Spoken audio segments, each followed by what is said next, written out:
இடத்துல இருக்கேன் வாங்கன்னு சொன்னாங்க, நீங்க போனீங்க. போனேன். சரி சொல்லுங்க. அப்புறம் வழி தெரியாது மேடம். நான் தான் இன்னொருத்தவங்க போனு கம்பெனில வேலை செஞ்சவங்கள்ட்ட போனை வாங்கி சரி இவங்க சரி மாமி வழி தெரியாதுல்ல, அவங்க சொல்லிட்டேன் எப்படி வந்தாங்க சொல்லட்டும். திருப்பூர் பஸ் ஸ்டாண்ட் வந்துட்டு நேரம் வான்னு இடத்த சொன்னான். நான் புள்ளியால் அழைச்சிட்டு போனேன். சரி. போய் ஒரு நாள் 2 நாள் இருந்தேன். சரிங்க. இருந்துட்டு நீ வா சரணியா, இங்கே சரியா வராது. சரிங்க. நான் ஒரு இட்லி கடை வைக்கிறேன், நான் கூட மாட்டேன். போய் ஒரு நாள் இருந்தீங்கல்ல, என்னத்த ஒரு நாள் 2 நாள் இருந்தேன். என்ன பாத்தீங்க அங்க? என்ன பார்த்தேனாக்கா அந்த ட்ரிப்பு வந்து அங்க போனீங்க, தங்குனீங்க, என்ன பாத்தீங்க, என்ன பண்ணிட்டு இருக்காங்க? என்ன பார்த்தேனாக்கா ஒரு சேர் உடஞ்சி கோணி ஊசியை போட்டு, கோணி ஊசி மொத்தத்துல ஒரு நரம்பு போட்டு அந்த இந்த இந்த இதுக்கும் இப்படி தச்சு இருந்தது. சரி. ஒரு 4-5 டச்சு செல்லு உடஞ்சு கிடந்துச்சு. டச்சு செல்லு செல்லு இவ வச்சிருக்கிறது பட்டன் செல்லு தான். சரி. டச்சு செல்லு உடஞ்சு கிடக்கு. நான் ஏன் என்னன்னு கேட்டுக்கல. சரி. மனசுல பாத்துக்கிட்டு சரி நான் இருந்துட்டு வந்துட்டேன்.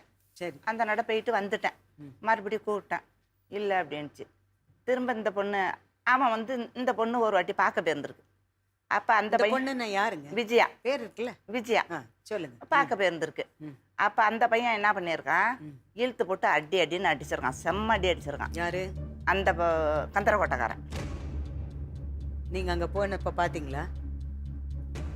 சொல்றாங்கம்மா, நீங்க உண்மை என்னன்னு சொல்லுங்க. அடிக்கும்போது நீ எப்படி அடிப்ப, நான் தங்கச்சின்னு சொல்லி நான் ஊடு பிடிச்சி வச்சிருக்கேன், எப்படி அடிப்பேன்னு இந்த பொண்ணு விஜயா தேக்கி இருக்கு. சரி. அவன் அடிச்ச அடி இது மேல ஒரு அடி விழுந்துருக்கு, விஜயா மேல. சரிம்மா. சரி சரின்னு அது சொன்னிச்சு. என் பேச்சும் கேட்க மாட்டேங்கிறா. அந்த பையனோட சேர்ந்துட்டு இவ எனக்கு அக்கா இல்ல, நீ என்னாடி வந்து கேட்கறது? யாரு? சரண்யா கேட்டிருக்கு விஜயா. அப்படி தெளிவா சொல்லணும். யார் சொன்னா யார் சொன்னா? சரண்யா கேட்டிருக்கு விஜயாவை. விஜயா என்ன சொல்லிடுச்சு, விஜயா என்ன சொல்லிடுச்சு, அவங்க அக்கா புருஷன் அம்மா அப்பா நம்பி என்ன விட்டாங்க பாத்துக்கன்னு சொல்லி, ஓ மருமவ என்னென்னபடி பண்ணுது, அவ உடம்புல என்ன இருக்குது, அடிக்கிற அடியில செத்து போனா என் பேரு அடி போடும், உன் பேர பிள்ளைங்க இருக்குது, அந்த பேர பிள்ளைங்க அந்த அருமை போயிடும், நீ வந்து உன் மருமகளை கூட்டிட்டு போ சொன்னாங்க மேடம் அப்படின்னு சொன்னது. நாம் அந்த நட என்ன பண்ணோன்னா 2 பிள்ளைங்களை லீவுல இருந்து தாளிச்சுக்கிட்டு இவள்கிட்ட சொல்லலங்கம்மா. நான் கிளம்பி நைட்டு 4 மணிக்கு திருப்பூர் போய் இறங்கினேன். பஸ்ல தான் போனேன். அங்கேருந்து 1/2 மணி நேரம் ஆட்டோ பிடிச்சி இவ இருந்த ரூமை போய் ஜன்னல் கதவு இல்லை சும்மா இருந்துச்சு. ஃபோன் லைட் அடித்தேன். இவ ஒண்டியும் படுத்துருந்தான்.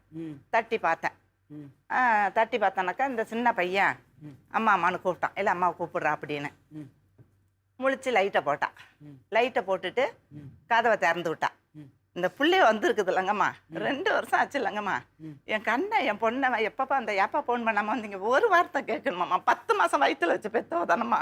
பெண்களுக்கு தாம்மா அந்த பெண் கருவை பற்றி அந்த அருமை தெரியும், பெருமை தெரியும். இப்போ புருஷனோட வாழ வேண்டாமா, புருஷனுக்கு சமைச்சு கொடுக்க வேண்டாமா, எங்களுக்கு நல்லது கெட்டது செய்ய வேண்டாமா, அந்த பச்சை பிஞ்சு அவளுக்கு தாயா இருந்து வரவாங்கிறோம்மா. அப்ப மனசுல அதுக்கு இடம் இல்லைங்களம்மா.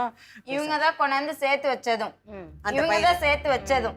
என்ன நான் பாட்டுக்கு தனியா இருக்கிறேன்னு சொன்னேன். இவங்கதான் சேர்த்து வச்சதும். என்ன வேலைக்கு போற இடத்த ஒன்றா நாங்க வேலை செய்யறோம், வெட்டி செய்யறோம்னா செய்யுங்க. நாங்க ஒரு பக்கம் நீங்க ஒரு பக்கம் இருக்கிறதால அக்கா எங்களோட வேலை செய்யறேன்னு சொன்னா பார்த்து பத்திரமா செய்யுங்க. இதுதான் சொன்னேன்.